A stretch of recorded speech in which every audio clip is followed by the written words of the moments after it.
think it's missing me. Yes, I miss them too, but this is what I gotta do. So I'm up with the morning sun. I spend me one baby, one, two red and then one gray. This gonna be a good day. Couple coffee, shake the prayer. Gotta get them on my spare. 3 monthly fish shine like gems. Gotta go with the pay for them. I pull up my fish traps. My boat loaded out the dock. More blessings all over me. So much money in the sea. Ocean, a ceiling. My work is on the water. Free diving, throw out lightning. How I survive. Oh!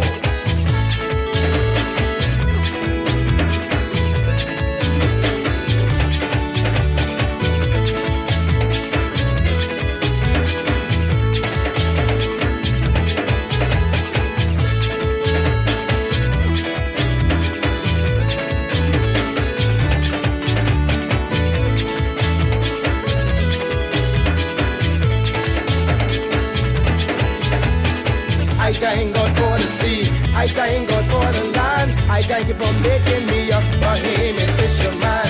I thank you for the breath to help me dive that depth, and for giving me the smoke to dive before it doesn't count. The only thing I worry about, them poachers from the south that does put hell in me. How they come and raid our sea, defense force hurry come and make them poachers run. Them people who mean no good, they're messing up their livelihood. Oh, I see it. My work is on the water. Free diving, throwing out lightning. How I survive. Oh, oh, I'm a boatman. Hey, I see it. Yes, my work is on the water. Free diving and throwing out lightning. How I survive. Hey, I'm a boatman. I see it. Yes, my work is on the water. Free diving and throwing out lightning. How I survive. Hey, I'm a boatman. Oh, I see it. Ding-a-lick, my work is on the water. Throwing out lightning and free diving. That's how I survive.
Got this girl whose name is Juicy Susie. She makes me get all wet and oozy, oozy. When I'm around her, I'm like a pet. Goosebumps break out on me and I start to sweat, yeah. She takes all my money and drives my car. Makes me walk to work, see man is far, yeah. You see when I'm feeling tired, she's feeling strong. She do things to me.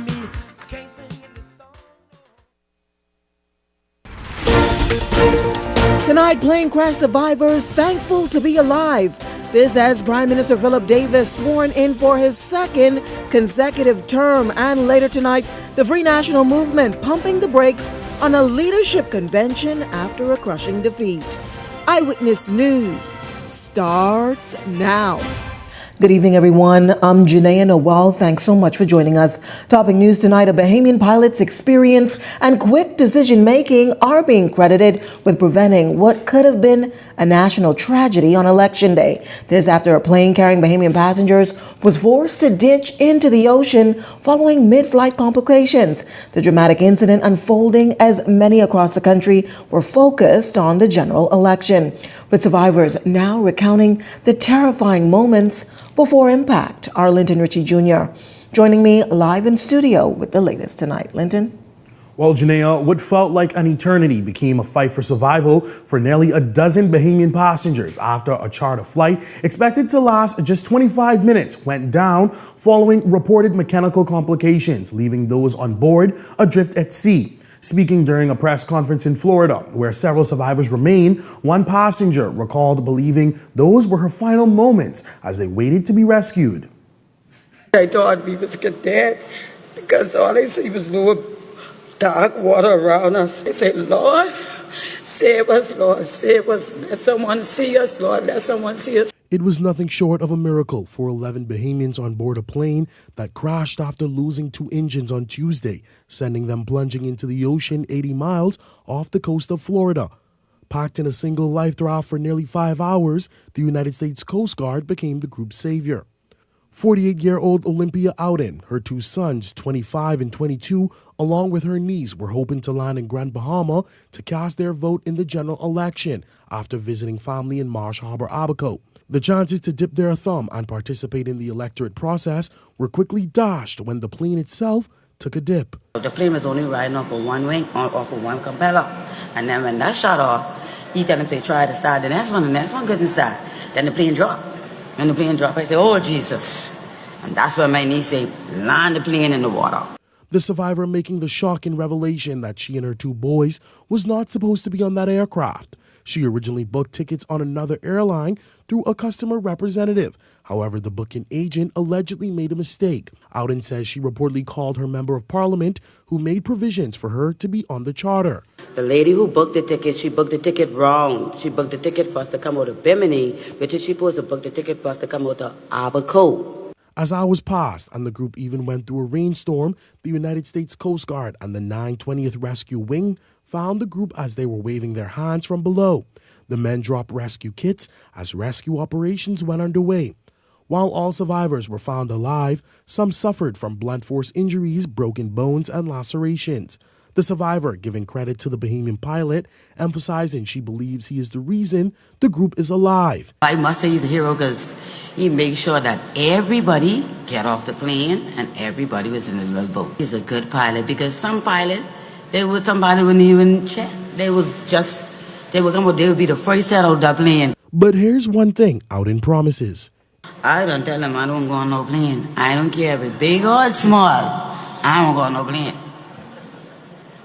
I'd rather take the boat. Well, a number of survivors remain abroad tonight as medical care continues, while some, including the pilot, have already returned home. It's a story we are continuing to follow. Reporting live in studio, I'm Linton Ritchie Jr., sending it back to you at the desk, Janelle. Thanks so much, Linton Ritchie Jr. reporting live tonight. While 10 passengers, including the pilot, returned to the Bahamas today following that crash and rescue mission, Eyewitness News understands that 1 passenger reportedly did not. Now, information on why that passenger was unable to return home could not be confirmed by U.S. or local officials up until news time. It's a story we are continuing to follow. Back here in the capital, the country's leader formally entrusted with the instruments of office for a second term as prime minister. This following a commanding general election victory. The nation watching as Philip Davis took the oath of office, but moments after the ceremony, the prime minister turning his attention to the bitter and divisive campaign season, delivering some sharp comments about the state of the country's political climate. Our Jose Etienne is live in studio with more. Jose? Well, Janae, it was the second consecutive swearing-in exercise for Prime Minister Philip Davis, and it obviously comes on the heels of a resounding victory at the polls on Tuesday. And so it caps off a dynamic and politically charged campaign period that saw both major parties exchanging sharp political blows, while even a third party also mounted a spirited campaign via social media. But this campaign period, like others, arguably became a bit vile, and Prime Minister Davis spoke bluntly about how he says the campaign period was taking a troubling and potentially dangerous turn.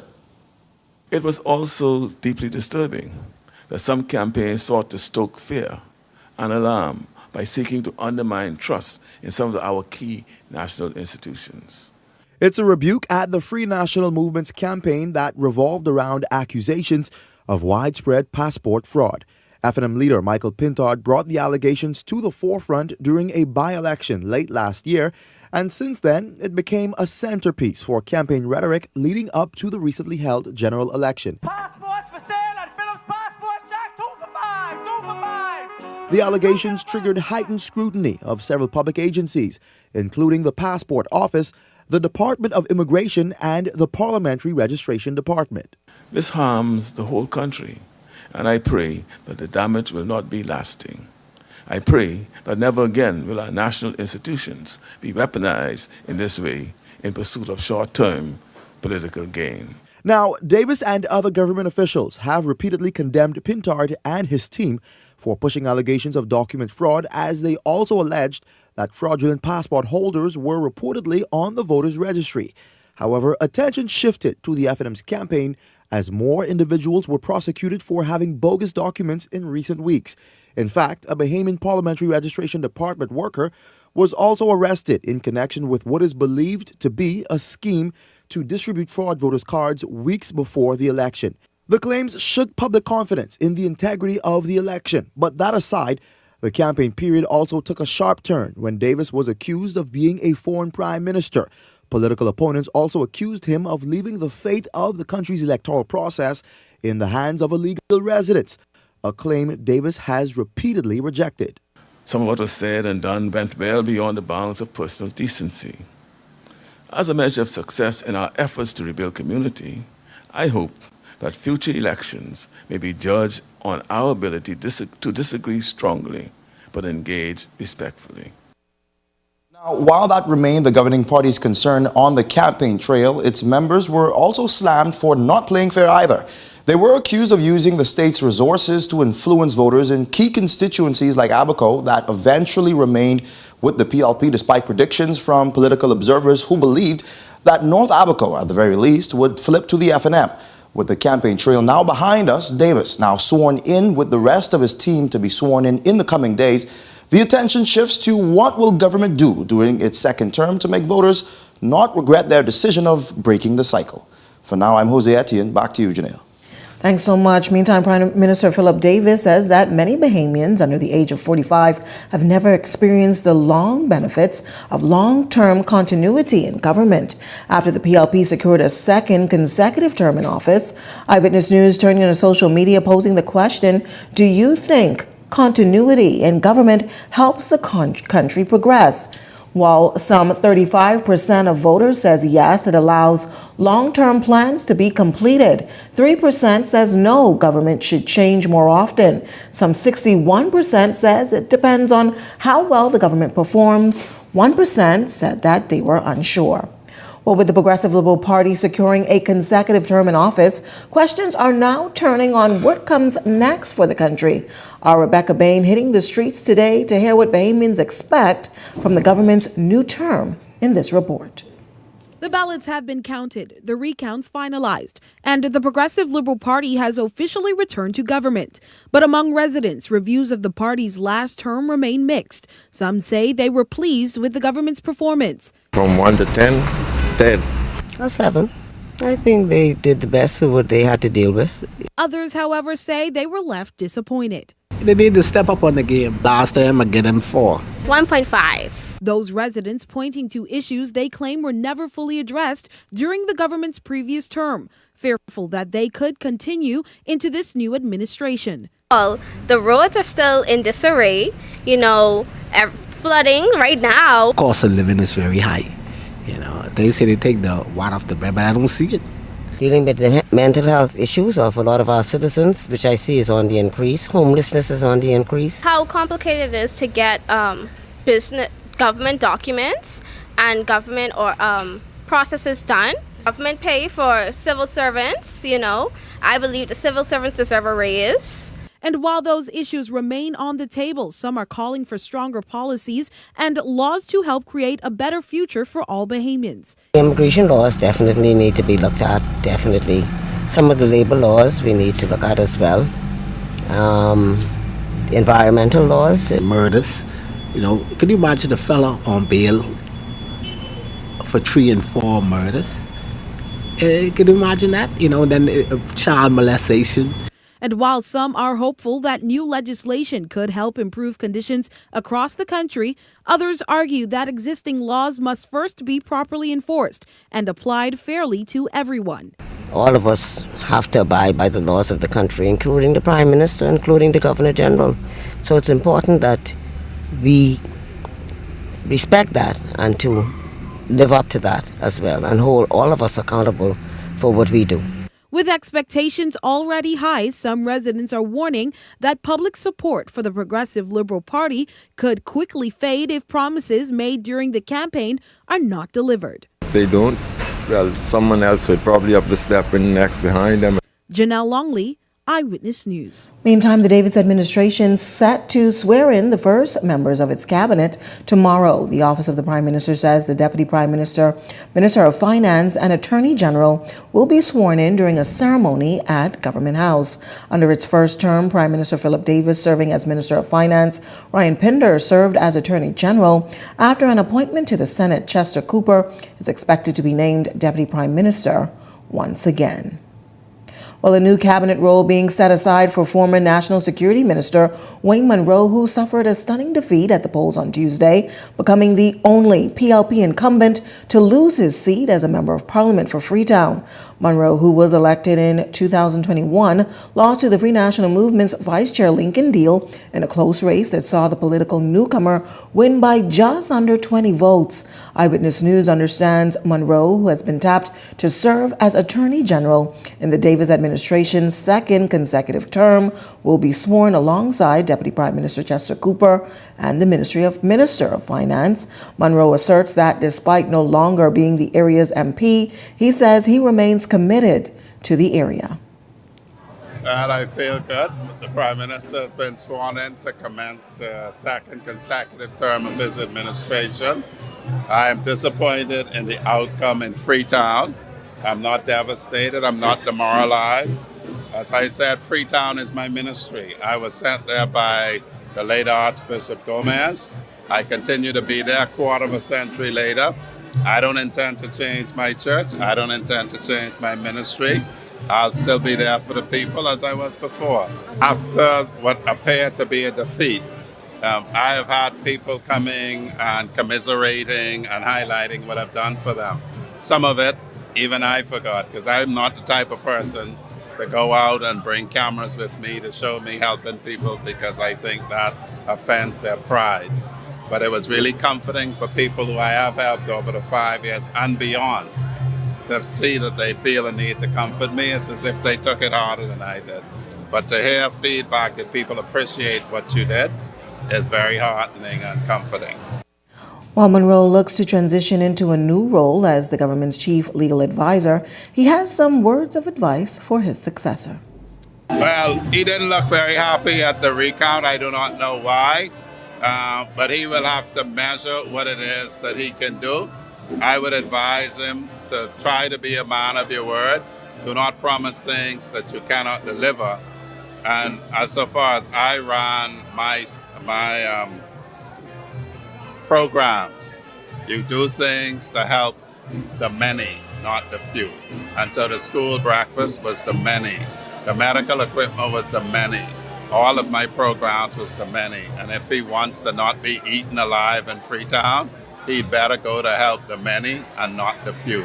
The people will not tolerate that. Meanwhile, questions loom tonight on whether or not the Free National Movement will hold a leadership convention. This as the party released a statement revealing that sitting leader Michael Pintard has been unanimously endorsed to remain as opposition leader following that defeat at the polls on Tuesday. The statement noted that Pintard will be sworn in as opposition leader days before Parliament reconvenes. It's a stunning development, giving growing talks in the Free National Movement circles about what party insiders call the need to start from scratch after suffering 2 by-election losses and a general election loss under Pintard's leadership. The contest also saw the FNM's chairman, Dr. Dwayne Sands, and deputy leader Shannon Don Cartwright rejected by voters. Now, the statement read that the outcome comes as a result of a meeting held at Pintard's request with the other 7 elected members of Parliament. It's a story we will continue to follow tonight. Well, the Free National Movement chairman, Dr. Dwayne Sands, is speaking out for the first time since the party's defeat at the polls during the 2026 general election. Sands, who also lost his bid to represent the constituency of Bambootown, responding to questions from Eyewitness News about what's next for him politically following the Free National Movement's election loss. I appreciate all those persons that worked with me, that supported me in my campaign. Things didn't go as we hoped. And the people have spoken. So, at this point, I will consider what my next steps will be. And in due course, we'll, perhaps let the public know. But for right now, it's my family on whom I'm going to be focusing the most attention. They have sacrificed tremendously in order to allow me to do the work of the party and the country. Congratulations to the incoming administration. We wish them well. And, let's hope that things work out. Meantime, former Minister of Housing and Member of Parliament for High Rock, Kenneth Russell, under the Ingram administration, says he continues to stick by the party and emphasizes the importance of regrouping and concentrating on the road ahead. That Pinta has a very good leader who cares about his people, who have run a very, very good race, a good fight. We will continue. Once the count is in, we will continue to do our work as FNMs to seek to keep the FNM alive. I hope that in this 5 year too, that we put in financing laws for politicians, and that we also look at a fixed date for elections, so that we're not surprised because we know when it's coming, we know when it's going to happen. Well, we've added another access point to make sure you're up to date with the latest news. You can follow the Eyewitness News WhatsApp channel, scan that QR code on your screen, or visit our social media pages for a direct link. While you're there, don't forget to follow Eyewitness News on Instagram and Facebook. If you've got a news tip or if you've seen news in the making, call the Ion News hotline at 397-6397. We also invite you to send your letters to the editor for publication on all of our social media platforms, Eyewitness News Bahamas at gmail.com. And if you're watching on our Facebook or YouTube page, share your thoughts about today's stories in the comments section. We want to hear from you. We're just getting started in Eyewitness News tonight. But when we come back, a former Deputy Prime Minister says the country cannot afford another inaction on campaign finance reform. We've got that story coming up. And later tonight, national exams being delayed for thousands of primary school students following an alarming breach. We've got more on that right after this break. Vibes is resilience in motion.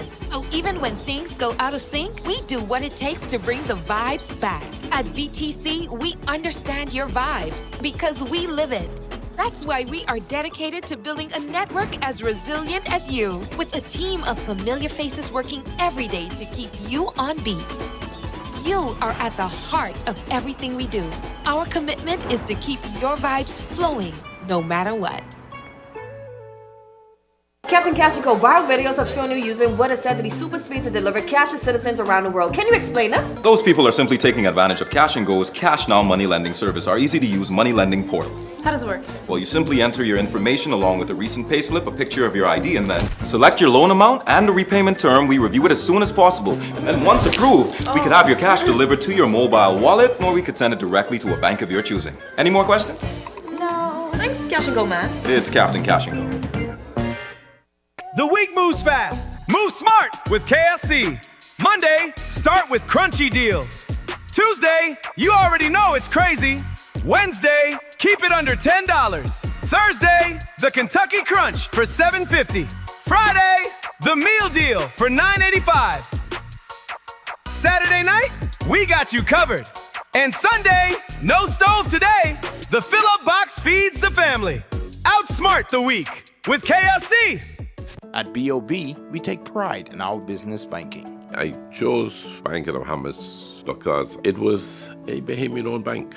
The bank has certainly supported our evolution through overdraft facilities, purchasing of equipment, facilitating of salary payments, and I really believe that Bank of the Bahamas is able to help in the development of the local economy. I would truly recommend the services at Bank of the Bahamas. Welcome to Grand Bahama Tile's post-Mother's Day pop-up sale. This Thursday and Friday, enjoy 15% off store-wide. Come in and see our new arrivals of outdoor and indoor tiles with new designs and textures. There's something special waiting just for you. Just 2 days only. Call them at 352-7920. Restrictions apply.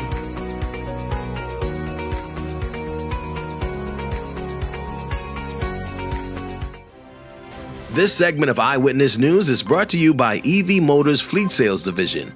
For 2026 commercial vehicles, call 821-2403 today.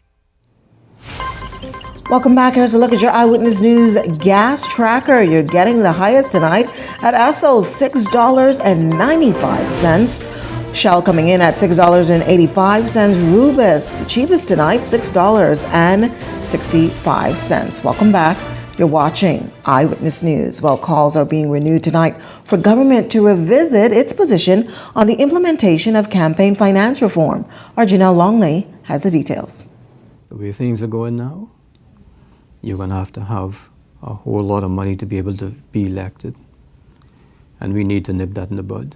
Could the common Bahamian colloquial hand come, hand go be gaining momentum across the political landscape and having a greater impact, not just in who's elected to Parliament, but who's even chosen as a candidate? It's a notion pressed by former Deputy Prime Minister and a senior Free National Movement Party member, Desmond Bannister, who's renewing a call for campaign finance reform in the Davis administration's second term. There are things you can do as a politician. But this election was awful when I saw politicians offering incentives to voters up to the time of election.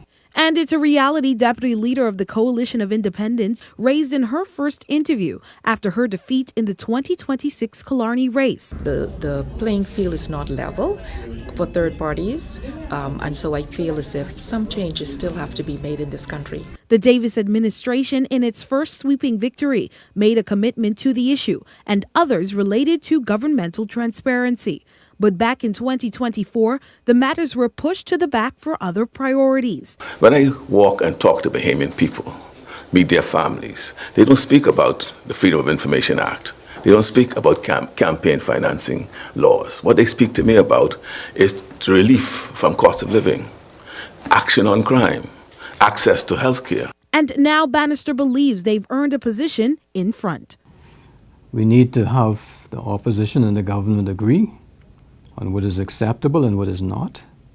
And we need to have both of those parties agree on an enforcement procedure. And should the Davis administration hit the green light, they're now left with questions regarding what exactly could be policed under this subject matter. The creation of community centers, park renovations, and road fixtures completed by aspiring candidates, vouchers for food, groceries, and building supplies distributed, millions pumped into party campaigns by businesses and persons of means, and the alleged subtle release of resources wrapped in political paraphernalia.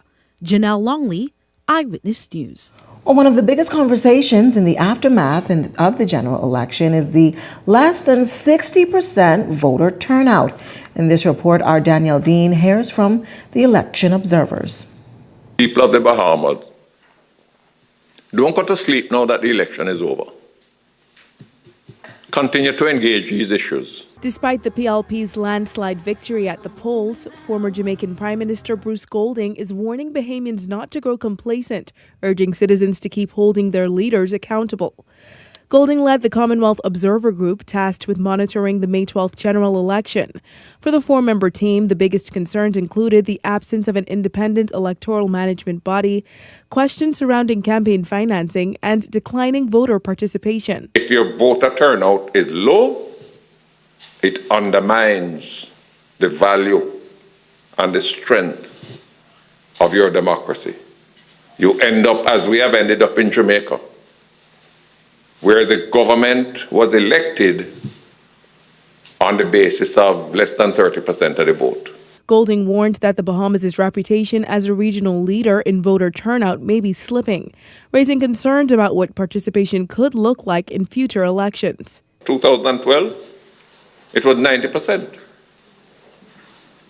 In 2021, it dropped to 64%. But at that time, I felt, this was during COVID, and I felt that COVID would have had an impact. I mean, some people would have been afraid to come out, even with their masks. And then it was also shortly after the Hurricane Dorian, which completely dislocated the population in Abaco. So I thought that that was an abnormality.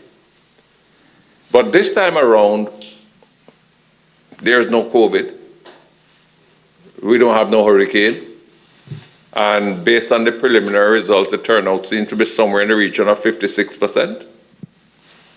That worries me. The observer group praised the country for a peaceful and well-organized vote, but maintained that the lack of an independent electoral body remains a major issue that should be addressed before the next general election. Danielle Dean, Eyewitness News. Well, parliamentary registration officials estimating that just over half of the registered voters showed up to cast their ballots as the recounts to make the numbers official continue. Devontae Hanna has more in this story tonight. A downward trend in voter turnout now the cause for alarm, as parliamentary registration officials believe only 58% of registered voters showed up at the polls on Tuesday.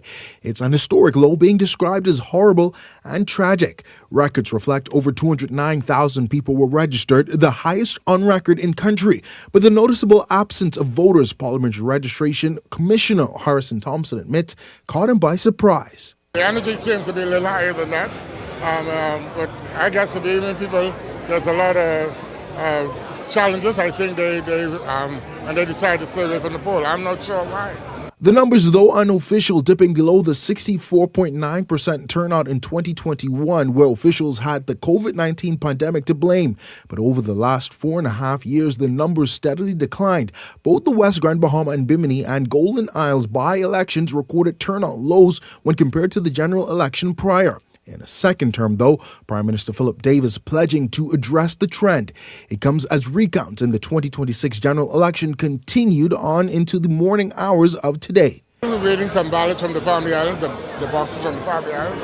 Actually, we completed Nassau last night, and the Family Islands are coming in today. Meantime, Thompson welcoming a Lincoln Bain threat to go to election court in one of the more closely watched races in Pinewood. You know, and we live in a democratic society, and everyone has a right to appeal if they feel like they want to be dealt with. So we'll wait to see what happens in that case. With voter apathy still a major concern, the Progressive Liberal Party commandingly won in a landslide victory, 33 seats to the Free National Movement 8. The Coalition of Independents went seatless.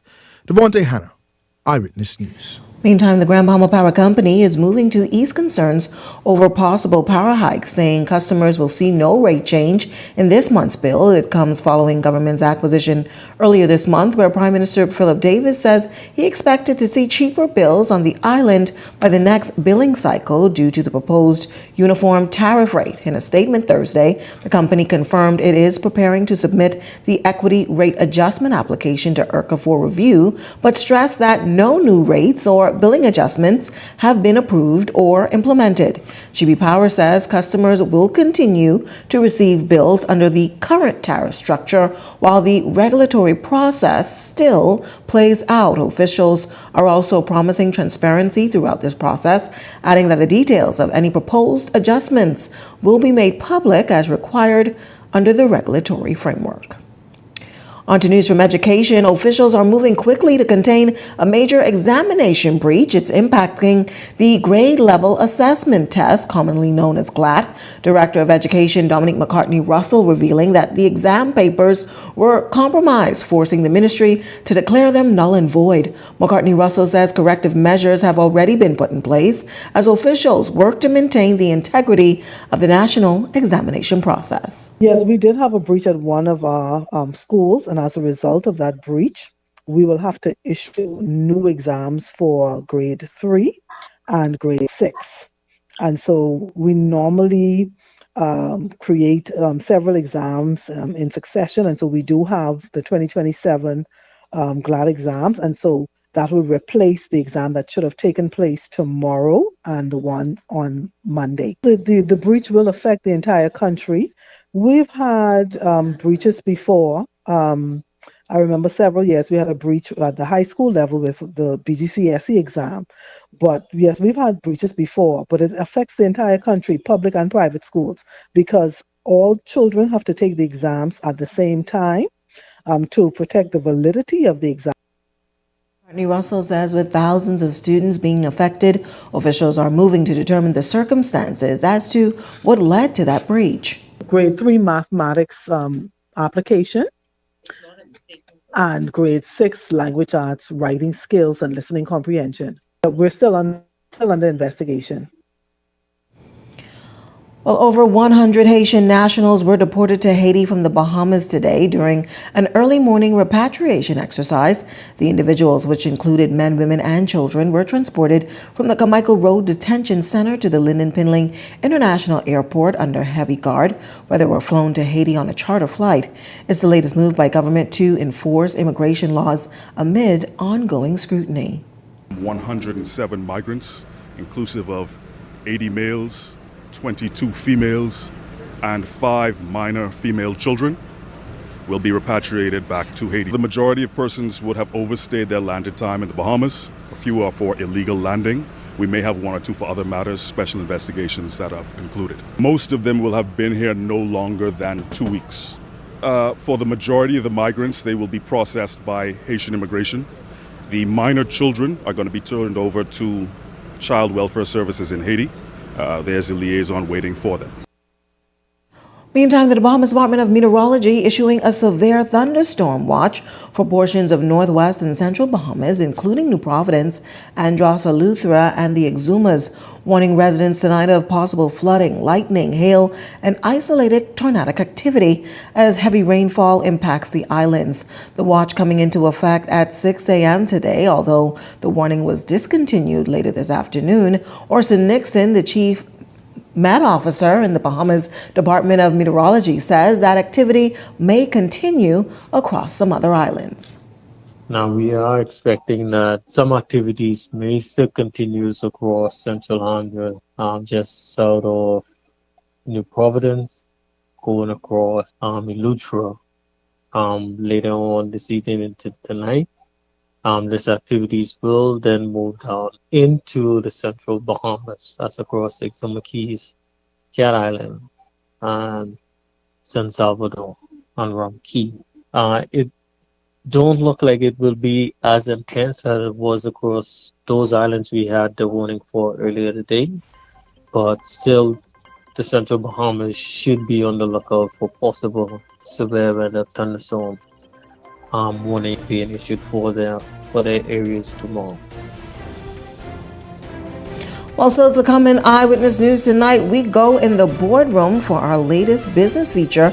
We've got the details coming up, but first, a check on tonight's weather forecast.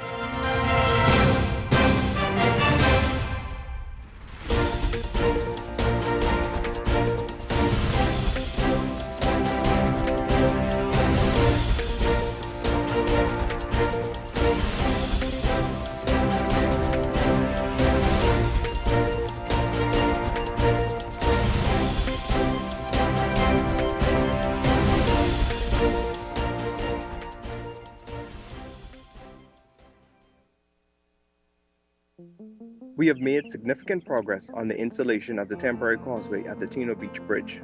The causeway, when completed, will allow all vehicle types to access Tino Island with no weight restrictions. So since the passing of Hurricane Dorian, the Lucayan Service Company has been challenged over the past 6 years. We have had major failures within the interior parts of the island on Grand Bahama Highway that lead across to the eastern part of the island, which is the Casarina Bridge and the Sajak Hayward Bridge. In August 2023, after an inspection of the Tino Beach Bridge, there were some concerns. And for 2 years, we've been working very closely with engineers here on island and those that are from out of Nassau as well to ensure that we had the best results going forward. We've been exploring various options to replace the bridge to ensure that we make the best decision on the way forward for long-term sustainability. The causeway will be built by simply dumping fill into the canal. This fill will be compacted to engineering standards. After it's compacted, an asphalt top will be added. After the asphalt top is added, there will be jersey barriers and other traffic management tools to make sure pedestrians and road users are safe. Currently, this is an emergency repair that we're doing right now. It will allow residents on the southern side of the bridge to return to a sense of normalcy. Bukhari Service Company and Tamarind Development Company, we take the environment serious. We want to let everybody know that an environmental study was completed. And we are following the environmental monitoring plan that was provided. We continue to work along with stakeholders and also with outside and exterior entities to make sure we adhere to the plan and we are accountable. And any concerns that they bring to the table, they are foremost addressed in an urgent and controlled manner. Adventures in the Arts presents Resurrection and New Beginnings. This our second spring show. We're celebrating our 10th year anniversary of edutainment, and we invite you to enjoy the finest jam-packed cast of vocalists, musicians, and dancers once again. This two-night event will be at Christ Community Church on Bellot Road, and tickets can be purchased at Logos Bookstore, Custom Computers in the Caves Village, and Christ Community Church. So don't miss Adventures in the Arts, Resurrection, and New Beginnings. It'll be an adventure to remember. This May, make all of your savings dreams come true when you shop the specials at Super Value and Quality Supermarkets. Ginger Evans flour, 5 pounds, $3.99. Whole chicken wings, $1.69 per pound. Fresh pork, $2.39 per pound. Turkey wings, $2.99 per pound. Sweet seedless watermelons, $8.99 each. May the savings be with you at Super Value and Quality Supermarkets. You're watching Eyewitness News. Welcome back. The country's #1 industry off to a strong start, with stakeholders looking to build on that momentum while working to address some challenges, particularly in the Family Islands. Our Natario McKenzie recently sitting down with executives of the Bahamas Hotel and Tourism Association. He has the details in this week's Inside the Boardroom.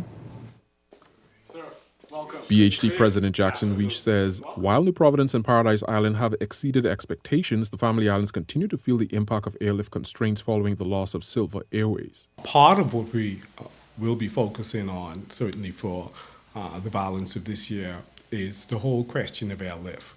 For us to be able to move the dial in respect of moving the numbers back into the Abacos, the Eleutheras in substantive numbers, it really presupposes that we're able to fill some gaps in respect of airlift. I think it behooves me, however, to point out that in a positive note, when we talk about airlift to the Family Islands, there's been tremendous progress having been made by the government in respect of new airport. Weech says the industry must improve interline connectivity through Nassau and strengthen Family Island infrastructure, including more reliable electricity, with the BHTA working alongside Bahamas Power and Light and the government. He also identified workforce development as another key priority for the Family Islands. One of the other things that we need to continue to do, and it's one of a sound pillar for us, is workforce development, right? We need to be able to ensure that we continue to build on those avenues that allows for better trained, better equipped individuals coming into our industry. And again, it's that much more pronounced, obviously, once you get out to the Family Islands. Looking ahead, Weech says the industry expects strong performance through early summer despite global economic and geopolitical pressures. So generally, in looking at the business forward-looking, the larger hotels, again, in New Providence and Paradise Island, continue to benefit from a very, very strong group base. To a very large extent, that business, augmented by the transient segment, extends all the way into June and early July. It's my expectation, it's our expectation that we would have a very strong Q2 and certainly a great, great foundation for Q3. Weech says the Bahamas' proximity to the United States remains a key advantage, especially as travelers look for shorter, more convenient destinations. This positioning could continue to support both air and cruise demand going into the summer months. Obviously, individuals, I think they will continue to travel. And it may be that as opposed to crossing the proverbial pond, they would come, to destinations that are that much closer in. Obviously, the Bahamas were poised as one of the closest points, certainly to the American coastline. Weish says strong demand and continued industry investment are helping to drive positive momentum for the sector. Notario McKinsey, Eyewitness News. Thanks, Ontario. Also to come in Eyewitness News tonight, our Laurencia Smith has your sports check right after this break. This is the inaugural edition of The Movement, your energy and transport briefing, bringing you updates directly from the Ministry of Energy and Transport. Welcome to The Movement, live from the National Energy Summit. We begin with Energy in Motion, an inside look at the National Energy Summit 2025, where leaders, students, and stakeholders all gathered to accelerate the Bahamas' energy transition. Guided by the theme, Shaping a Sustainable Energy Future Through People, Power, and Partnerships, this summit stands as the signature annual event for the Ministry of Energy and Transport. As the Minister of Energy and Transport, my vision of a sustainable energy future is driven by three conditions: reliability and security, affordability, and low carbon. Across 2 impactful days, innovation, discussion, and collaboration filled every room. Let's use the summit to deepen our understanding of where we stand. These are the first steps in a process that will benefit Bahamians for generations.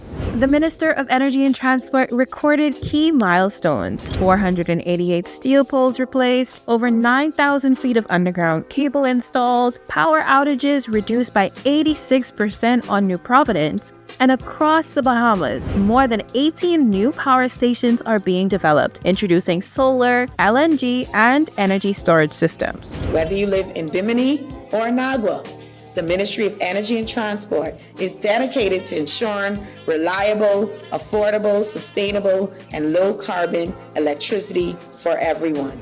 I'm Larissa Lundy, and this is The Movement, your energy and transport briefing. Stay with us. Tasha, what you saying? Girl, right here, rushing to catch J.S. Johnson. I gotta renew my insurance. Oh, I with JSJ too, but I don't wait in line. I just pay online. Stop it. How you do that? Just email info@jsjohnson.com and say, sign me up for the online service center. They'll reach out and hook you up. You ain't never have to stand in line again. Amen to that. Save time. Pay online. Sign up for J.S. Johnson's online service center today. Insurance, peace of mind.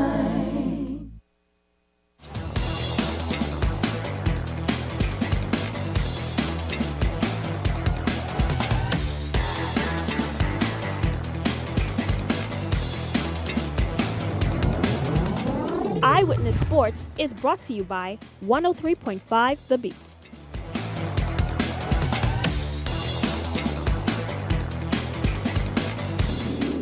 Welcome to another edition of Eyewitness Sports. I'm Laurencia Smith. Thanks for joining us. Kicking things off, the Paradise Invitational is set to bring elite college volleyball to the stunning shores of the 242 this fall, as powerhouse programs Houston, Kentucky, Purdue, and SMU take the court against the iconic backdrop of the Grand Hyatt over at Bahama. Here's GS Global Sports CEO Glenn Smith. That just talk a good game. I decided to put my resources and my mouth right there and see what we can get done. And with the help of a lot of good people, a lot of prayer, and some good friends, we made this happen. I'm super excited to bring this here, mainly because I love it here. I think I've been here so many times, a lot of times that people think I'm a local. You know, I love the food, I love the people, I love the generosity. I actually love this hotel as well. The tournament will run from September 11th through the 13th over at the resort. Now, the resort has become a premier destination for major sporting events over the years, from basketball all the way over to tennis. The resort has continued to expand its sports tourism footprint. Bahama President Graham Davis says the Paradise Invitational adds another major event to its growing sports tourism legacy. As you say, it's such an exciting sport. We're thrilled to have the coaches here to be with us and really bring the fans down here to have a most incredible experience with this warm Bahamian hospitality, the luxury experiences. It's the perfect setting. Finally, in sports, the 2026 Bahamas Youth Flag Football League High School Tournament delivered a full day of hard-hitting action and championship moments. When the dust settled, the Queens College Comets and the CV Bethel Stingrays emerged as this year's title winners. In the 14 and under division, the Comets dominated the St. Augustine's College Big Red Machine with a 16-0 shutout to capture the junior championship title. Meanwhile, over in the senior division for the 14 and over, the Stingrays ended SAC's 3-year title run with an impressive fashion, blanketing the Comets 16-0 to claim the crown and prevent QC from completing a tournament sweep. Stingrays head coach Akeem Boyd celebrated the statement win, praising his team for their energy. On the other side, the Comets head coach Monroe said that he was proud of his team and the effort after a successful tournament run. 92 years of losing. You know, you work hard all month and you're waiting for the paycheck at the end of the month. Finally get the paycheck. Well, the kids really work hard, so I'm really happy that they were successful in accomplishing one of their goals. Last year, they got kicked out in the championship. So this year they won, so very happy for the kids. Well, that's a look at sports at this hour. I'm Lauren C.S. Smith. Stay tuned for more news on the other side of the break. Tourism today, Bahamas Tourism today. Ready to share ideas as well as industry insights, scores of wedding specialists from around the world attended the Wedding Show Producers International Conference right here in the Bahamas. We're hosting the Wedding Show Producers International Conference, their annual conference, and we have quite a bit of their members who visit our island to experience the destination as well as share ideas and share insights to increase the quality of their showcases. And it's pretty significant for us because this is the first time they've hosted this conference in about 15 years. The last time the conference was hosted in the Bahamas was in 2011. So we're happy to re-engage with them and to welcome them back to our destination with open arms. Organization WSPI stands for Wedding Show Producers International. I've been a member almost 30 years and I'm the managing director. And what we do is we have a conference every year where we bring together wedding professionals like us who do wedding shows throughout the United States, Canada, Europe. We have our top producers here today for education, networking, fun, and we chose the Bahamas mostly because besides that it's my favorite place in the world, honestly. The Tourism Bureau, Ministry of Tourism was tremendously helpful in sponsoring our event. The Warwick Hotel was great, and I love the Bahamian people. So we're happy to be here. Tommy Stubbs is phenomenal, and we've had a lot of local support with the show, so in this conference is going to be amazing. So we're excited to be here.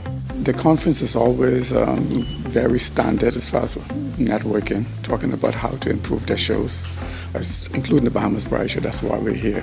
But what we want them to take from the Bahamas is that we're different and we're elegant and we upscale just like everybody else around the world. So we're just not an island.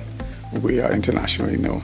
For more tourism updates, visit Tourism Today or Bahamas.com. I'm Michael Miller, and this is Tourism Today.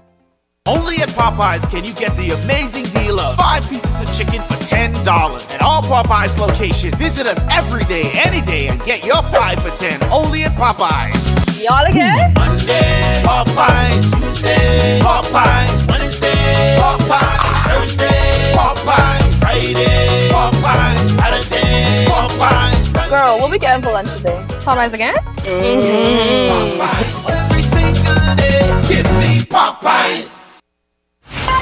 You're watching Eyewitness News.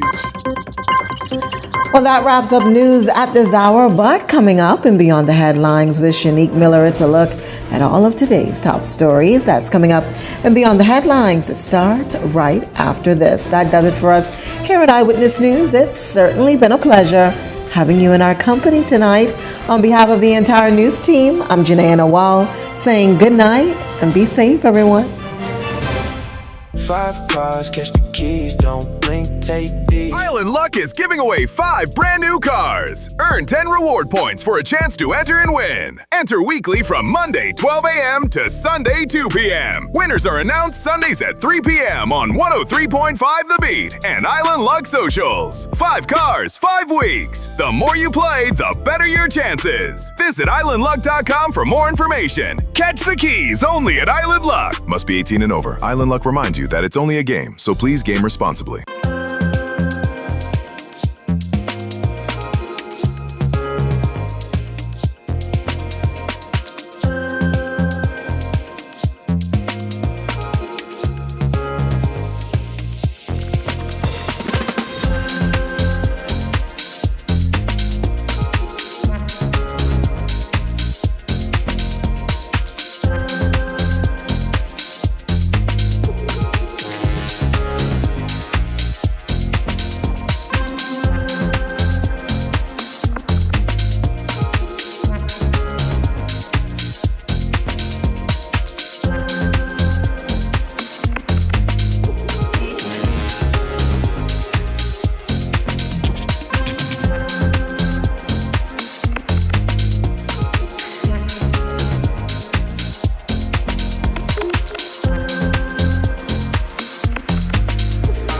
Welcome to Paradise Premium Foods, where exceptional taste meets everyday convenience. Right in the heart of Hurricane Hole Plaza, whether you're planning a beachside brunch, an intimate dinner, or simply restocking your favorites, we offer only the finest selection of local and imported goods, handpicked for quality, freshness, and flavor. At Paradise Premium Foods, shopping is effortless, service is personal, and every visit feels like a treat. From gourmet meals to go to organic essentials and indulgent treats, this is your neighborhood market elevated. Live well, eat better. Discover Paradise Premium Foods, now open at Hurricane Hole Plaza, Paradise Island. Paradise Premium Foods. Taste the difference. Eden Well has expanded their testing menu. We now offer blood work, drug screening, and so much more. Our hours of operation are Monday to Friday, 7 a.m. to 5 p.m., and Saturday, 8 a.m. to 1 p.m., located on 11 Madera Street. We are here for all of your laboratory needs, with fast and reliable lab work done by our friendly and knowledgeable staff. Let us help you take the needed steps to stay in the know about your health. Let's keep working towards a healthier you. Stay Eden Well. 5 cars, catch the keys, don't blink, take these. Island Luck is giving away 5 brand new cars. Earn 10 reward points for a chance to enter and win. Enter weekly from Monday 12 a.m. to Sunday 2 p.m. Winners are announced Sundays at 3 p.m. on 103.5 The Beat and Island Luck Socials. 5 cars, 5 weeks. The more you play, the better your chances. Visit islandluck.com for more information. Catch the keys only at Island Luck. Must be 18 and over. Island Luck reminds you that it's only a game, so please game responsibly.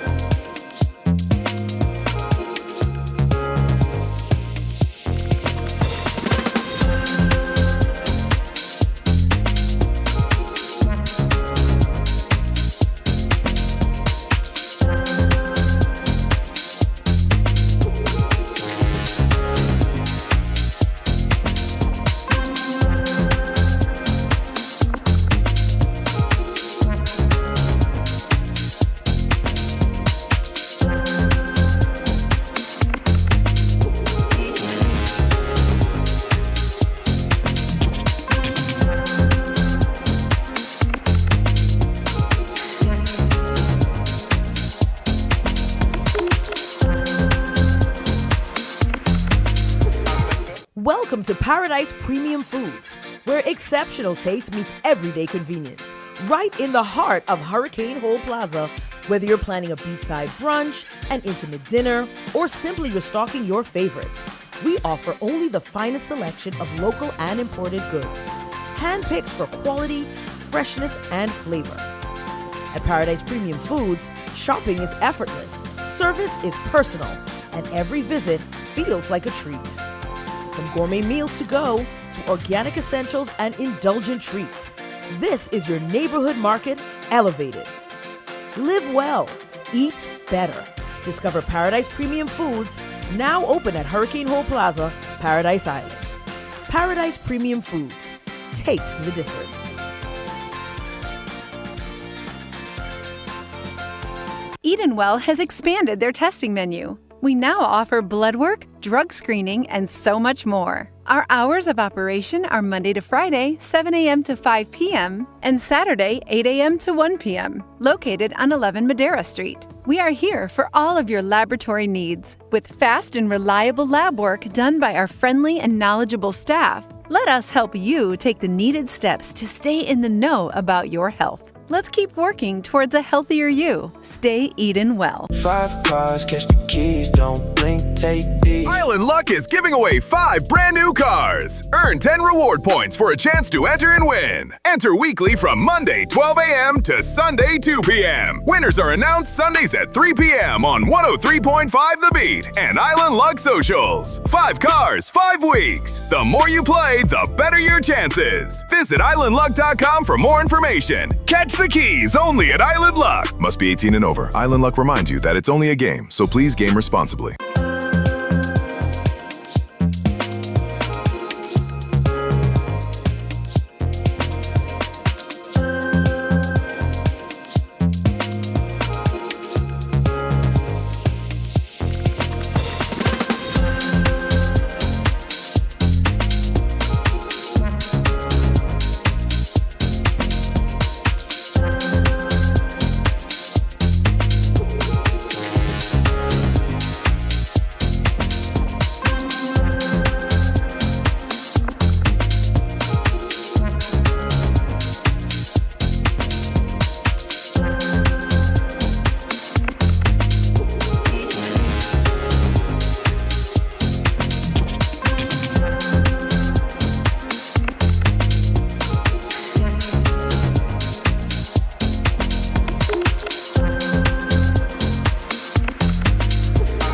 Welcome to Paradise Premium Foods, where exceptional taste meets everyday convenience. Right in the heart of Hurricane Hole Plaza, whether you're planning a beachside brunch, an intimate dinner, or simply restocking your favorites, we offer only the finest selection of local and imported goods, handpicked for quality, freshness, and flavor. At Paradise Premium Foods, shopping is effortless, service is personal, and every visit feels like a treat.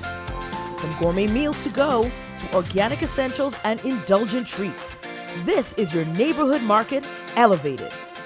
Live well, eat better. Discover Paradise Premium Foods, now open at Hurricane Hole Plaza, Paradise Island. Paradise Premium Foods. Taste the difference.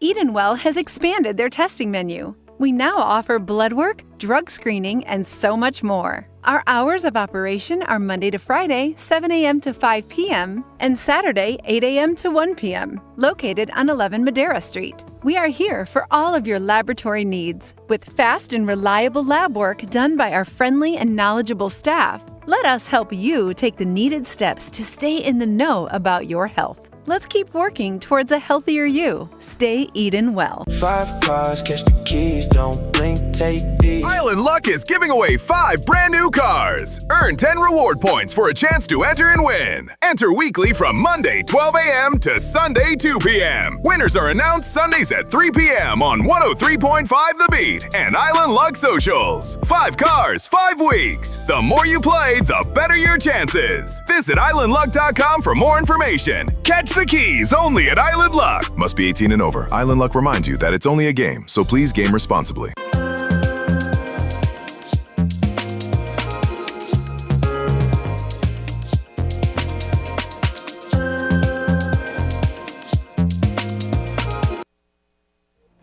The thoughts, views, and comments expressed by the hosts, guests, and callers on Beyond the Headlines are not necessarily those of management, ownership, or production unit of the Verizon Media Group. Beyond the Headlines is a production of ILTV Studios and cannot be reproduced or represented in part or entirety without express written permission of the Verizon Media Group. Beyond the Headlines is the intellectual property of the Verizon Media Group. Copyright 2021.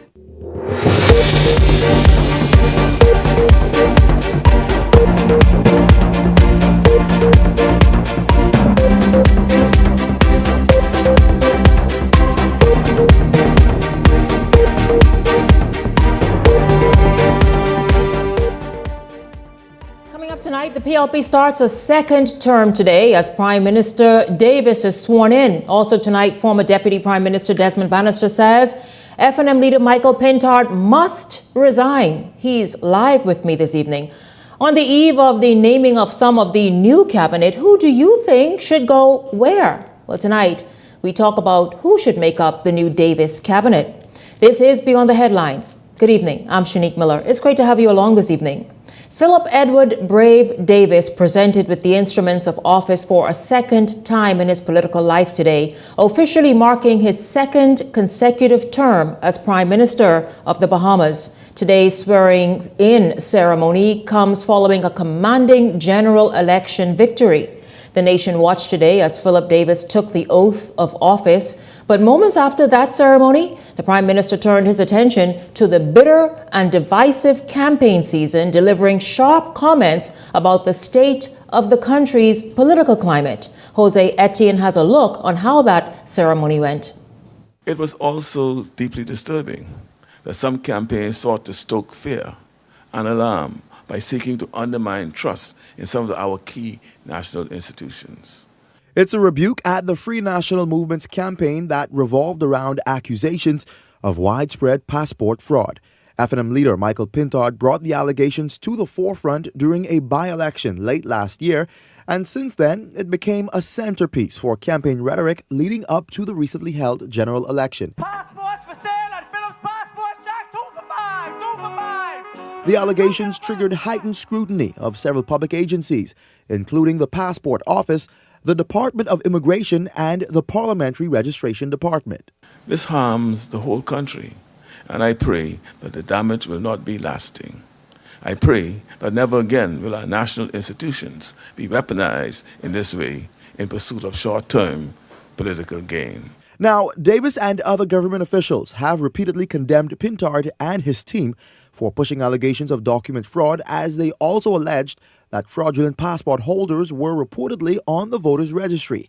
However, attention shifted to the FNM's campaign as more individuals were prosecuted for having bogus documents in recent weeks.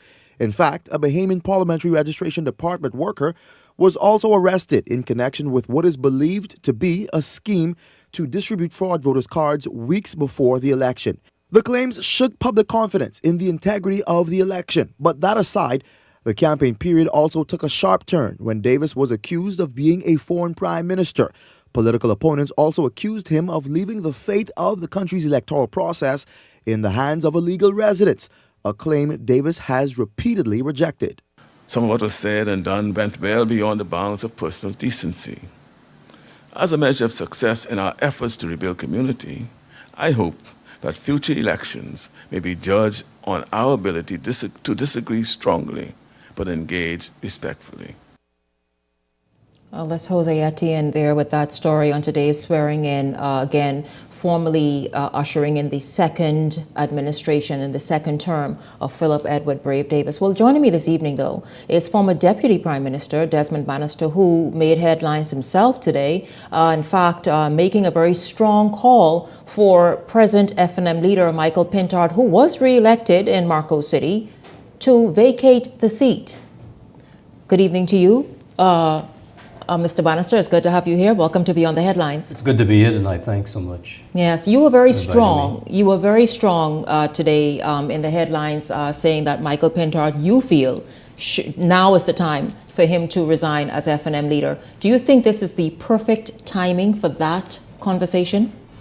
First of all, let me as we come on, let me first of all commend the Bahamian people for having an election without significant violence. That speaks well to our people. Secondly, to congratulate Prime Minister Davis for winning the election. There are conventions in public life And among those conventions is when you lose an election, you move aside so that other persons can be able to take that position. The wonderful thing about the 8 persons who have been elected by the Free National Movement is that they're all highly capable. They're all going to do an excellent job in Parliament. Outstanding. We have an outstanding team in Parliament. There's no reason to fear that any one of them could not lead the party. All of them can lead the party. Who would you suggest is the best individual? Because I felt, and I said this last night, maybe it's unfair for some of those first-timers to be pushed into the position of leadership of an organization like the Free National Movement, a major political organization in the Bahamas. That is unfair of them when they're just trying to sort of establish their political footing.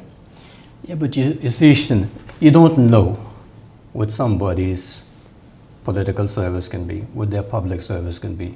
So it's not fair for me to pick and suggest any names. What I am going to say is that this election was an all-time low for the FNM. Of all of the registered voters in this election, when you consider all the registered voters, the FNM got 21% of the vote. Never happened before in history. The FNM is a highly respected party. So 59% of the population voted, of the registered voters voted. And out of that group, the PLP got 30.7%. That has to tell you something.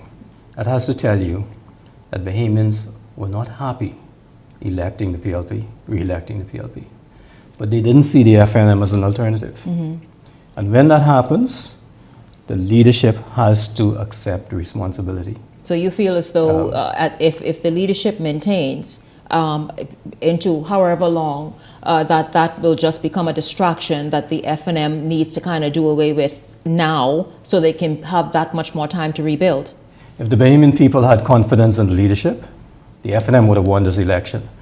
This was an election for the FNM to win. There's no question about that.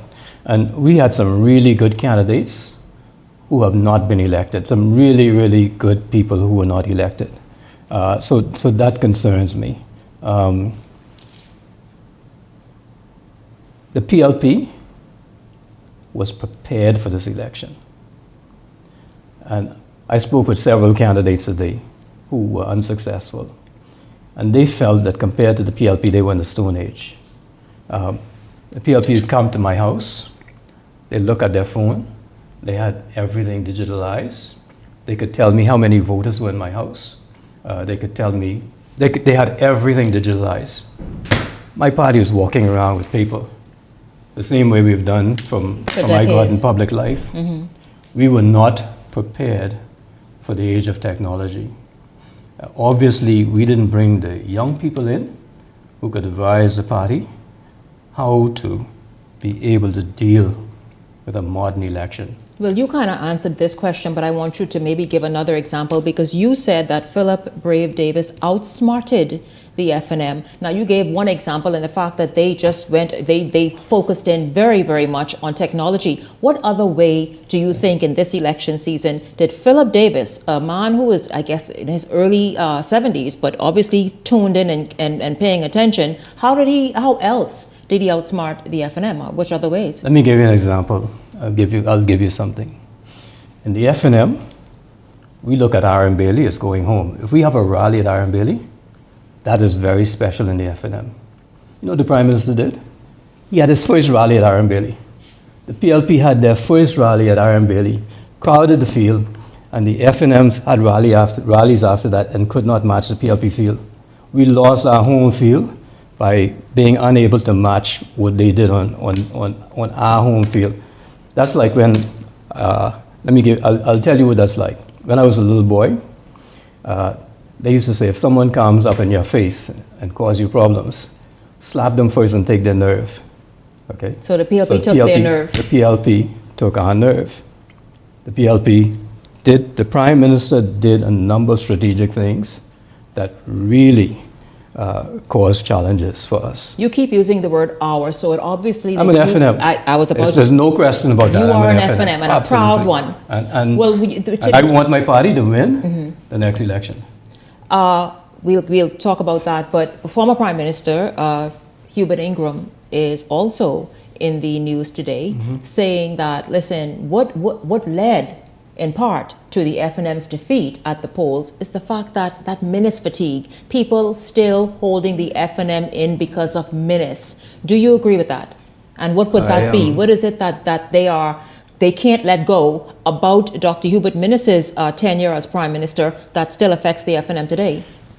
Two things I'll say. First of all, I admire and respect Mr. Ingraham. I'm not going to say anything in relation to what he said. I'm not. Secondly, Dr. Minnis is able to speak for himself. He and I spoke tonight. I'm sure that if he wants to, he'll be able to respond. But that is not the Bahamian people that I've spoken to on the streets, and significant numbers of people were just not accepting of the leadership of the Free National Movement.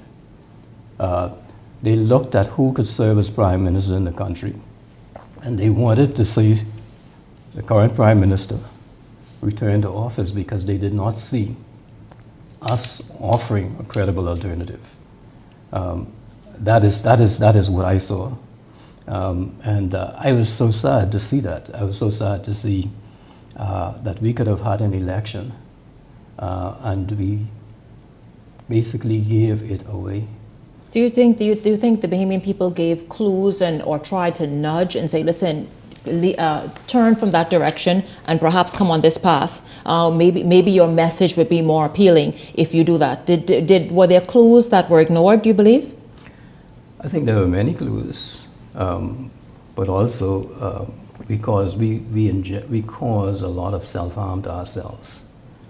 We really caused ourselves a lot of problems. And aside from picking some very good candidates, as a party, we did not pull together as an organization.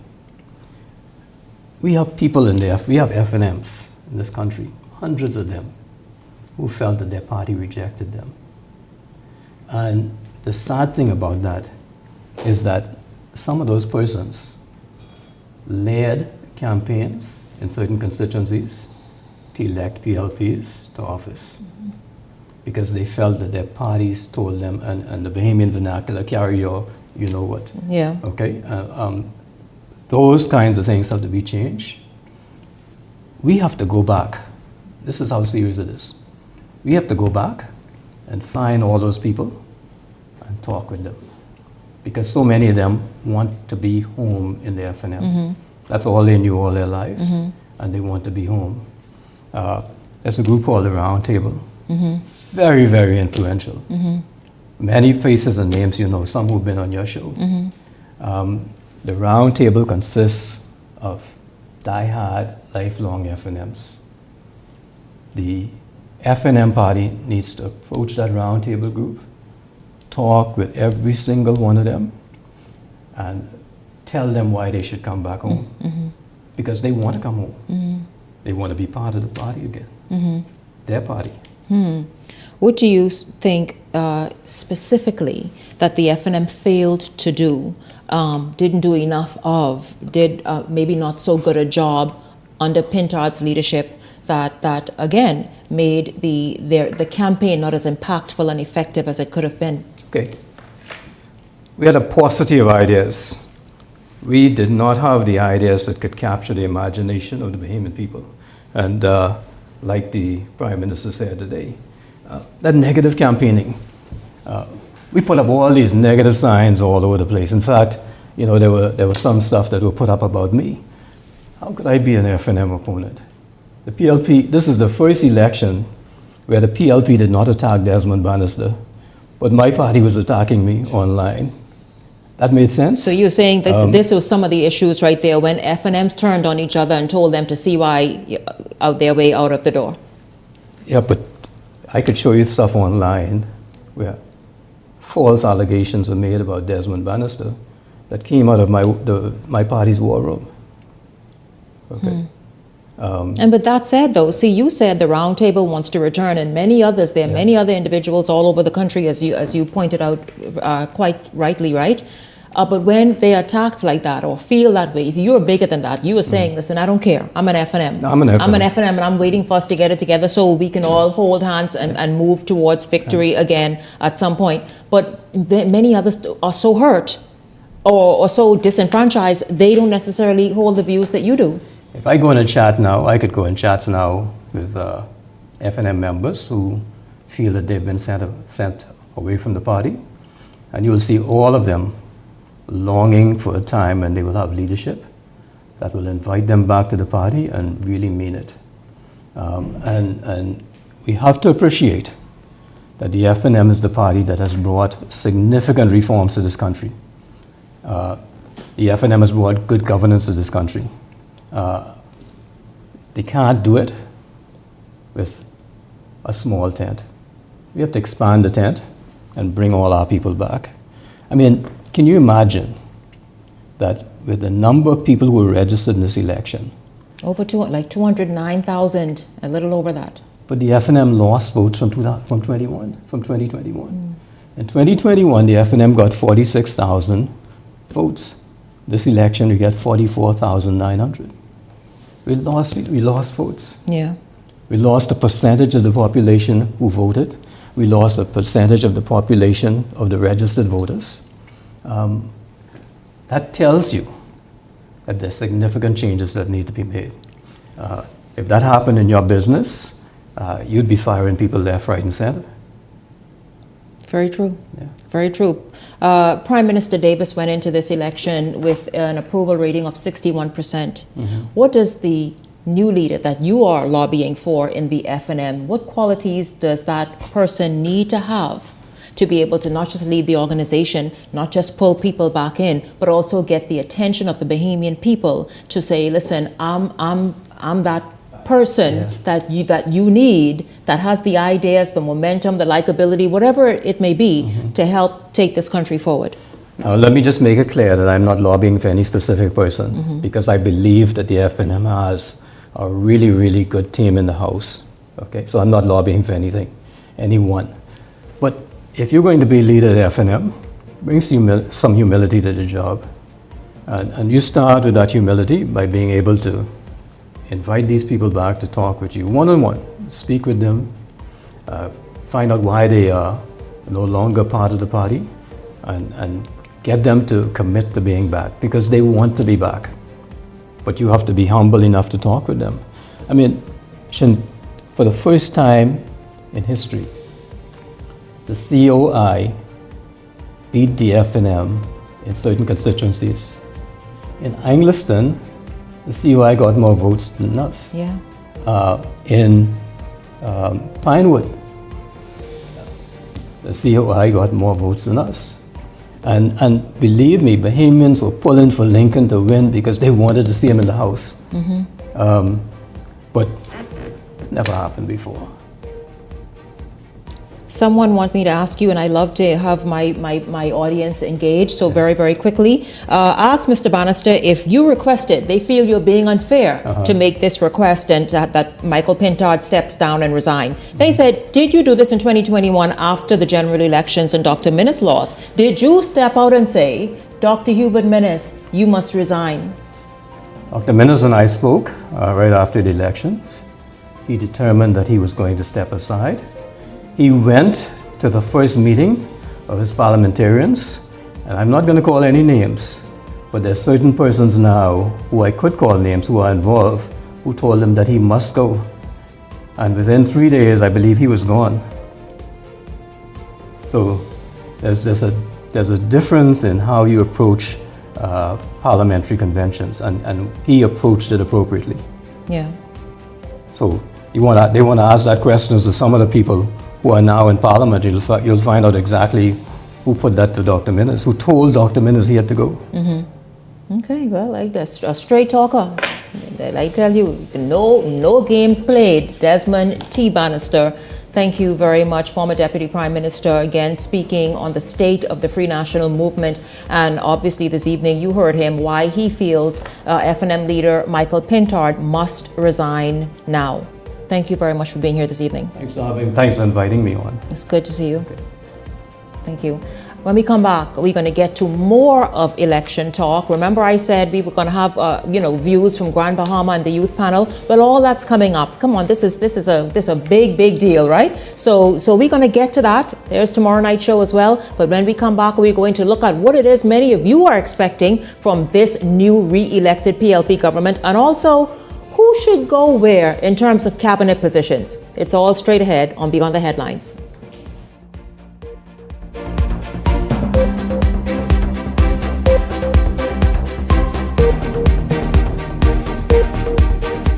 Hey, it's your boy Charlie Bahama here at Superwash, Superwash's newest spokesmodel. And I'm here to tell you about Superwash's large capacity washers and dryers for all your big loads. I know I see that Charlie Banana coming here just now. Uh-oh, luckily it's also big enough for me to hide it. I thought he was right over here where these large capacity washer and dryers is. They're big enough now to handle your big loads, you know. Yeah, like your comfort on your blanket. But just look at us. Somebody forget to turn on the dryer. Oh, stop! Help! You hear something? Yeah, that's the sound of clean. Superwash washes you, presses you, and entertains you 24/7. Welcome to Grand Bahama Tile's post-Mother's Day pop-up sale. This Thursday and Friday, enjoy 15% off store-wide. Come in and see our new arrivals of outdoor and indoor tiles with new designs and textures. There's something special waiting just for you. Just 2 days only. Call them at 352-7920. Restrictions apply.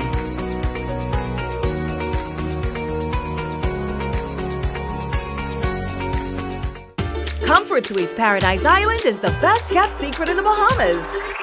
Located directly next door to the Atlantis Resort, you'll receive all the privileges of an Atlantis guest with all the benefits of a Comfort Suite stay.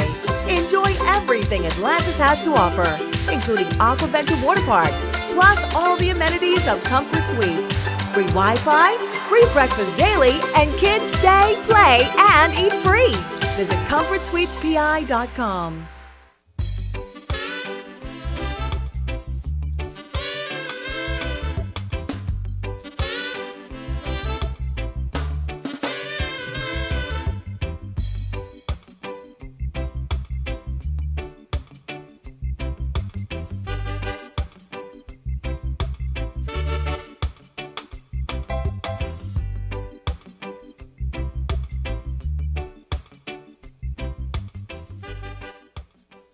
Five cars, catch the keys, don't blink, take these. Island Luck is giving away 5 brand new cars. Earn 10 reward points for a chance to enter and win. Enter weekly from Monday 12 a.m. to Sunday 2 p.m. Winners are announced Sundays at 3 p.m. on 103.5 The Beat and Island Luck Socials. 5 cars, 5 weeks. The more you play, the better your chances. Visit islandluck.com for more information. Catch the keys only at Island Luck. Must be 18 and over. Island Luck reminds you that it's only a game, so please game responsibly. Hey.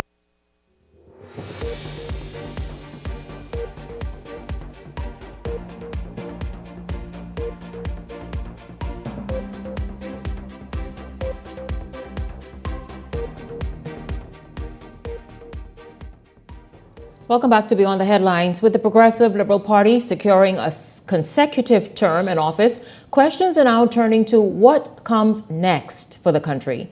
Rebecca Bain hit the streets today to hear what many of you expect from the government's new term in this story.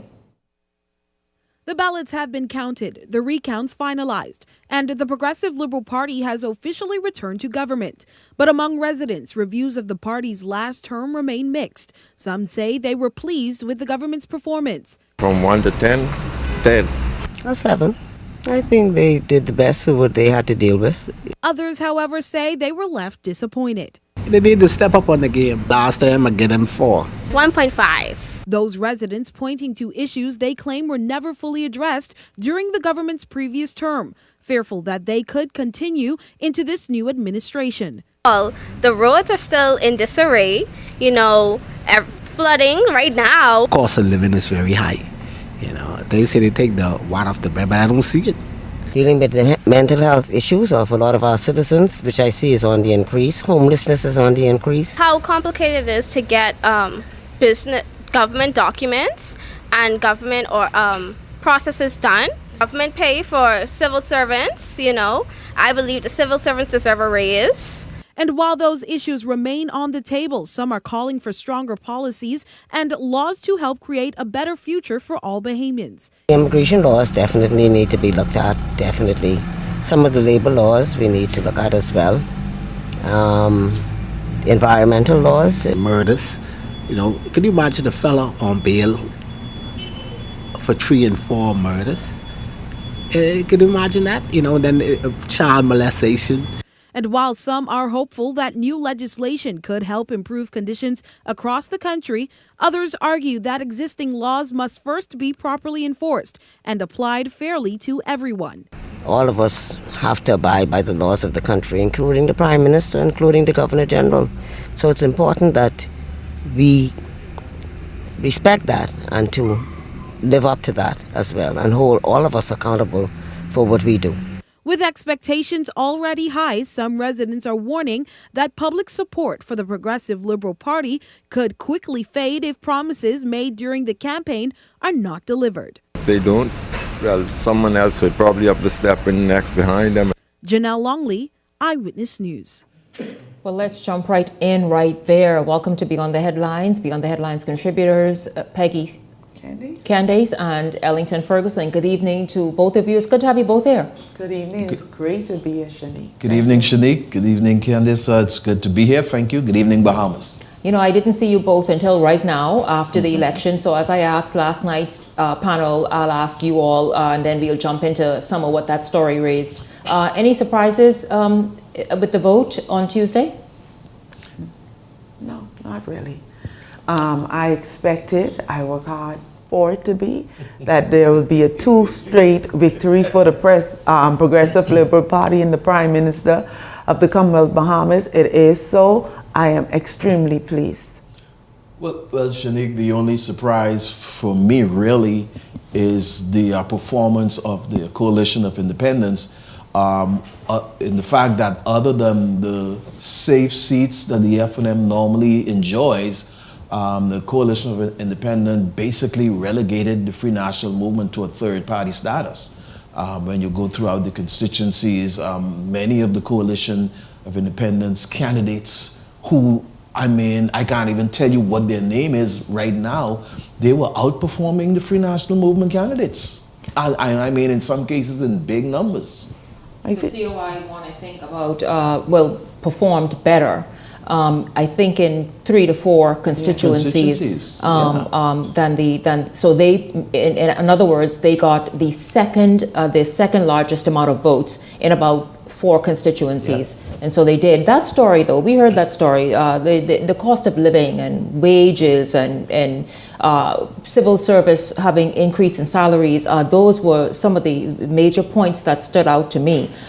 This is what the Bahamian people said that they want to see in this term. And so let's just look at what's been done with regards to helping ease the burden of the cost of living, inflation. What's been done? I imagine more will be done in this term. But where does that stand now versus where it stood, let's say, 5 years ago? Shanique, a lot of people, I believe, are repeating what is put out there without doing their personal research. Because had they done their own personal research and not just listening to what is being said, especially by people who oppose the administration, previous and current being the same, had they done that, they would have realized that the Bahamas is on an upward trajectory.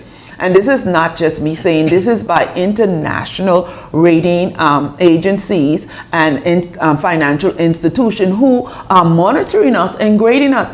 Everything about what is happening in this country is progressing. And that is why the word choosing progress was so strong, and people caught on to it, because if you look at it, and especially comparing it from 2020 and 2021, the Bahamas is far ahead of itself. Even inflation has gone down. The previous administration did everything that it could to make purchasing food and important essential items important, even when it came to the cost of electricity. Everything that is put in place to make life easier for Bahamians in the Bahamas. The fact of the matter is, it is a process. It's not going to happen overnight, and that is why I am grateful that the majority of the persons who showed up on Tuesday support the Progressive Liberal Party's plan and idea for progress in our country, meaning working towards a goal. The PLP showed us their plan when they launched their what is it called? Blueprint. The blueprint for progress. Sorry, blueprint for progress. Also telling us you can go online and track the progress. And so I believe that they are sincere, and it's up to us to hold them accountable to what they said. Shanique, I will be the first one to hold this government or any administration in this country accountable for the things that they do or didn't do. And if I may, let me use Prime Minister Davis's own word. I think this is during their Saturday night rally before the election day. And he said, we didn't get everything right, but we are working. It's a work in progress. He said we were not able to complete everything that we promised, but we are working, the work continues. You cannot deny the things that this administration have accomplished over its last 4.5 years. You cannot deny the fact that this administration have seek to reduce the cost of living in spite of the external shocks that we have to deal with. You cannot deny the fact of this administration bringing down value-added tax. You cannot deny that. You cannot deny the fact of this administration working to build this economy to the point of, in the last fiscal year, 2 major upgrades. You cannot deny the fact that the country is on a footing of economic growth and economic development. You can't deny those things. Those things are recognized by international agencies, and so the administration is doing what they need to do to take the country in the right direction. I think there's a lot more work to do. There's a lot of other things that they need to be dealing with right now, but you cannot deny that they have done a pretty good job with the economy. Shanique, if we also look at a number of family islands, that in 4.5 years, the work that was done on these family islands, let's look at Central South Eleuthera, let's look at Cat Island. It is a great achievement on both of those islands. When the stadium in Eleuthera, South Eleuthera, the docks that were refurbished and rebuilt. Energy reform. Energy reform, when you look at the number of miles of roads that were paved, and it's going on into North Eleuthera. When you look at Cat Island, the accomplishments in 2021, I know personally of sharing pictures of people sitting out in tents and broken this and broken that in Cat Island. And Cat Island has almost been rebuilt. 4.5 years, and people will say, oh, they ain't do nothing, or they ain't do enough. But you have to give credit with credit is due if you want to be credible in your conversations. Well, I want to ask you all this as we shift gears, still obviously on the newly elected government, and obviously who will help form the executive team of the Davis administration. So get this, you all. The Davis administration is set to swear in the first members of its cabinet tomorrow. That'll happen tomorrow, you all. I'll tell you, the Office of the Prime Minister says the Deputy Prime Minister and Minister of Finance and the Attorney General will all be sworn in during a ceremony at Government House. Now, under its first term, Prime Minister Davis served as Minister of Finance and Ryan Pinder served as Attorney General after an appointment to the Senate. Chester Cooper is expected to be named Deputy Prime Minister once again. Now, I want to ask you this. We can speculate. We can speculate that obviously Chester Cooper will be named Deputy Prime Minister. He's the deputy leader. Will he retain and remain as Minister of Tourism, you all think? And of course, that's tourism, aviation, and investments. Do you think that maybe he performed well enough and impressively enough the last term that maybe he should get that appointment again? I think so.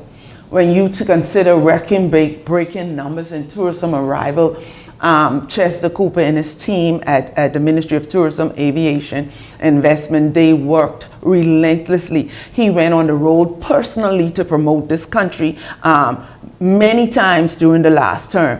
I feel in this case, with tourism on the rise, tourism is one of the reasons cited in one of the reports of the regulating international agency for the reason that the Bahamas was once again upgraded 2 times. I figure if it isn't broke when it relates to tourism, when we look at the number of airports that are on the way, that were completed, that are in renovation, Chester has done a phenomenal job. Deputy Prime Minister Cooper has done a phenomenal job. And in this case, if it didn't break, I think they should go with it. So I'm waiting to see. I'm excited about it.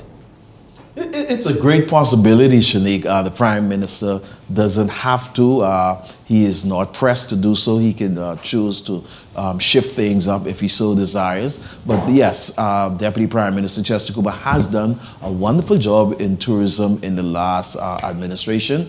And I wouldn't have a problem if the Prime Minister decided to continue to use him in that. However, sometime as Prime Minister, they want to shift people around to pull out of others what he sees in them as Prime Minister. Yes, of course, there's been talk. We'll see. we will see who the Attorney General actually is tomorrow. But there's been talk that perhaps Wayne Monroe will be appointed Attorney General. Do you think, for example, when it comes to works, I've heard on this show before, and this is before election, Howard Johnson went out on a limb and say, listen, should the PLP be reelected, Clay Sweeting should not only remain Minister of Works, but also have some sort of portfolio or straddle the fence with energy. I was like, Howard, now you sound like you're tripping a little bit. But should Clay Sweeting be reappointed Minister of Works, you think? That is another minister from the previous administration that has been an overachiever. When you look at not only Lutra, but other islands, New Providence and Kulin, he has done an amazing job. When it comes to Lutra, he has outperformed over 50 years of representation in Lutra. So there are some people, I don't think something should be added to Clay's portfolio, especially Ministry of Energy when Minister Jobette Colby Davis, she took on energy and she's transforming the sector. I think it is wise that she continue to do what she started. And so I trust the Prime Minister judgment, and I would support it. As you mentioned Clay Sweeting, I think Clay Sweeting, you can take him in energy, tourism. He is such a phenomenal, hard-working young man. I think Clay Sweeting will do good in whatever ministry you put him in because he's focused and he's energetic and he gets out there and gets his job done. You mentioned about Jobette Colby Davis with energy. I think and again, the Prime Minister's at liberty to do all this stuff. He knows that, and we all know that. But he may want to continue in that vein with the person who already communicating and dealing with those people as this transformation of energy process continues. But yeah, Clay Sweeting, you could put him in any ministry and Clay Sweeting will do well. We also know, of course, others who held cabinet posts were Pia Glover Roll, Keith Bell. We mentioned a moment ago Jobette Colby Davis. There was Zane Lightbourne. Michael Halkitis, I think you're going to see him right back in finance. I believe you're Michael going to see him Halkitis, of course, held a cabinet post. Dr. Michael Darville held a cabinet post, a whole lot. But then there is a newcomer that perhaps I've been hearing sip that where he might be posted. Sebastian, should he make up this new cabinet? And if so, we've been hearing suggestions of maybe housing. Your thoughts? Well, I was just gonna say during the rollout of I keep forgetting the word. Blueprint yes. Of progress. Mr. Sabas did a speech and his topic was housing. And I told somebody yesterday, I said, if I go by what he spoke on,